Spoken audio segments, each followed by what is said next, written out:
একবার প্রশ্ন করেছেন, ভিতরের নামাজ 1 রাকাত কখনো পড়া হয় এবং কখন 3 রাকাত পড়া হয়? 1 রাকাত পড়ার নিয়ম কি, 3 রাকাত পড়ার নিয়ম কি জানতে চাই।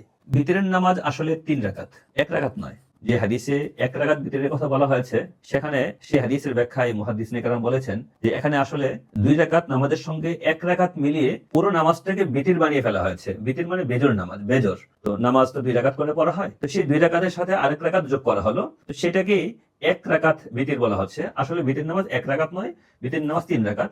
এবং 3 রাকাত বিতিরের কথা হাদিসের মধ্যে নানাভাবে বর্ণিত হয়েছে।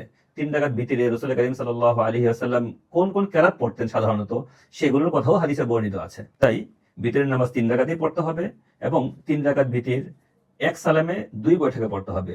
2 রাকাত পরে স্বাভাবিকভাবে বসতে হবে, বসে তাশাহুদ পড়ে দাঁড়িয়ে, অর্থাৎ 4 রাকাত মাগরিবের নামাজে যেভাবে 2 রাকাত পড়ে বসা হয় এবং তাশাহুদ পড়ে আমরা দাঁড়িয়ে যাই, ঠিক সেভাবে এখানে বসে দাঁড়িয়ে যেতে হবে। তবে তৃতীয় রাকাতে সূরা মিলিয়ে, সূরা ফাতিহার পরে সূরা মিলিয়ে দোয়া কুনুত পড়তে হবে। হাত উঠিয়ে আল্লাহু আকবার বলে তাকবীর বলে হাত উঠাতে হবে, এরপর হাত উঠিয়ে দোয়া কুনুত পড়ে রুকুতে যেতে হবে এবং এরপরে স্বাভাবিকভাবে নামাজ শেষ করতে হবে।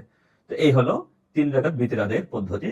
বিতিরের নামাজের প্রথম রাকাতে সাব্বিহ ইসমা রাব্বিকাল আ'লা, দ্বিতীয় রাকাতে কুল ইয়া আইয়ুহাল কাফিরুন এবং তৃতীয় রাকাতে সূরা ইখলাস, কুল হুয়াল্লাহু আহাদ, এই 3টি সূরা পড়া মুস্তাহাব।